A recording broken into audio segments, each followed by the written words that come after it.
Hello ladies and gentlemen to JonHaun and Cmac Physics projects. My name is Lieutenant Collison Thompson and I will be your host for the presentation. Hope you're ready to learn, fellas. The roller coaster we will be analyzing is called the Griffon.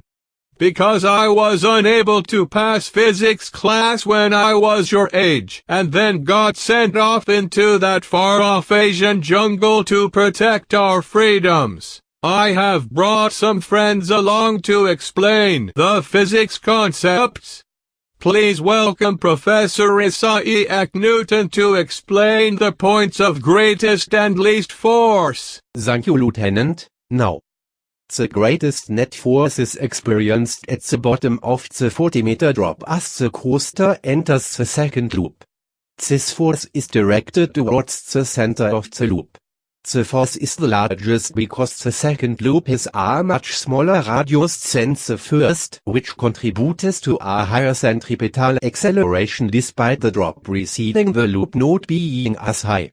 And the smallest net force is experienced when the roller coaster is held above the first drop. As the roller coaster is not accelerating there is no net force. However, the smallest upward force is experienced during the downward portion of the second loop as the coaster rotates around the rack to become right side up. Here, centripetal acceleration and gravity are pointed in almost the same direction, so there is no need for an upward force. As you can see from this graph, the accelerations during different portions of the ride, with the greatest points during the second loop, and the lowest points during the rests at the top of the hills, and when the roller coaster comes to a rest at the end. Now I will show you how we calculated how fast we should be going at the bottom of the first hill. Assuming the absence of friction and air resistance, conservation of energy ensures that initial gravitational potential energy will be equal to kinetic energy of the bottom of the drop. We calculated that the velocity should be 35 meters per second. We used Logger Pro and found a velocity of 24 meters per second.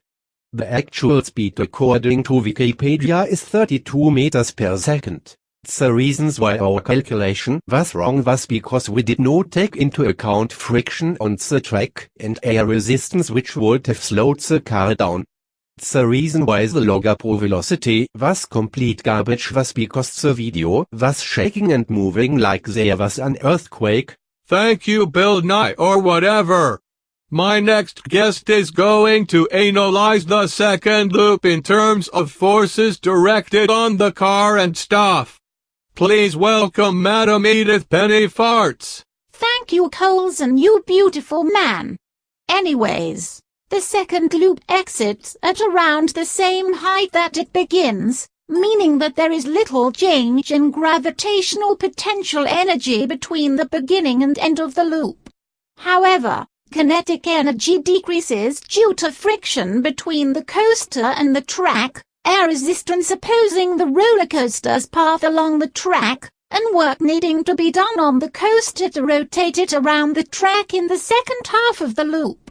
Throughout the loop, net force is directed towards the center of the loop, with normal force increasing and decreasing depending on the location of the coaster on the loop to complement the constant downward force of gravity and keep the net force directed towards the center of the loop.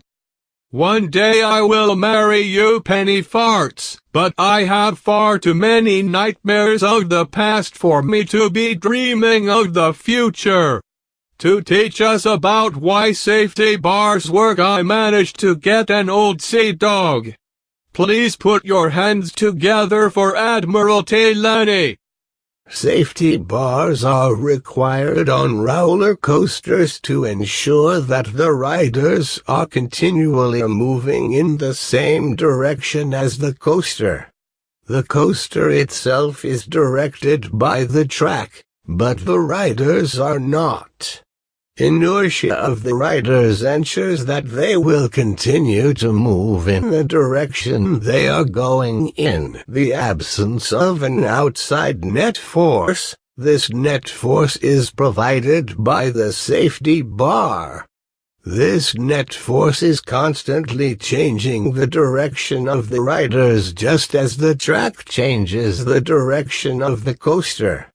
Without a safety bar, riders would be ejected from the coaster during sharp turns. Can I go home? I am cold and tired and I don't know where I am. No, you cannot. I owe JonHaun and Cmac for saving my sweet behind back in Vietnam. I don't care about JonHaun or Cmac or Vietnam. I just want to go home.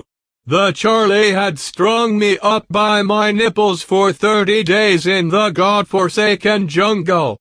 Get out of my house if you can't respect that old man. Oh great, once again I have failed. I have failed my friends, my country and now myself.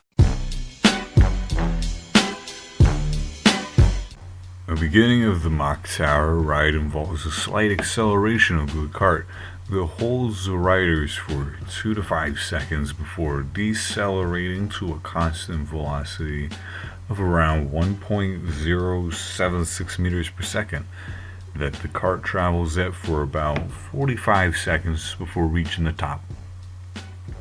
At the top, the cart is entirely still for 4 seconds before the cart enters about 2.5 seconds of freefall.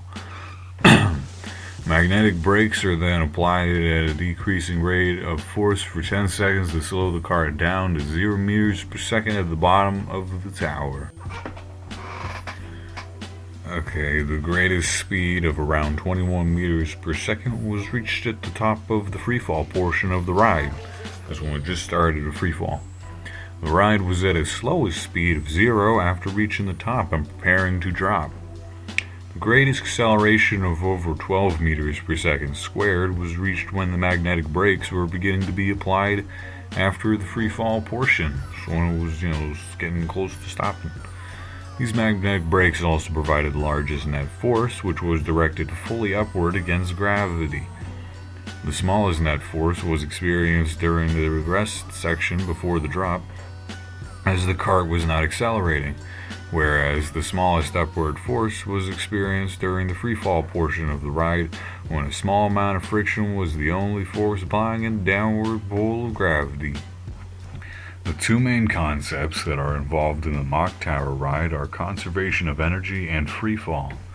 When the ride starts, gravitational potential energy and kinetic energy are equal to 0.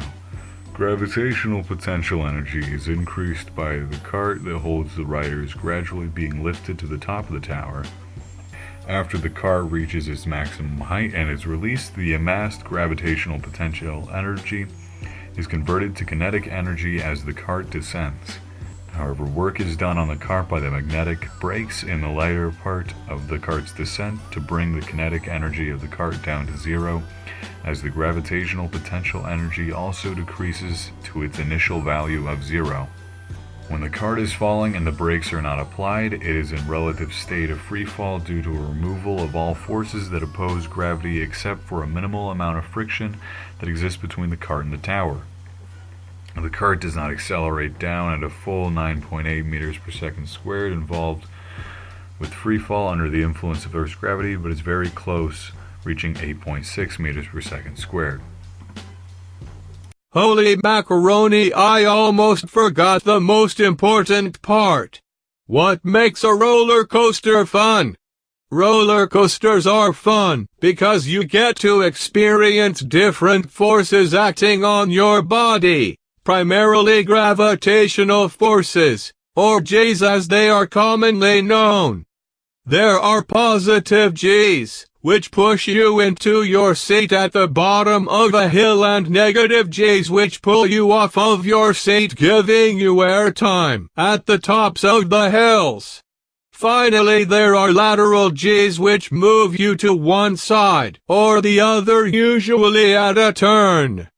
I experienced similar feelings when I was flying air raids over Viet Cong before my plane was shot down. That is a story for another time. I hope you kids have fun. I love you all. Good night.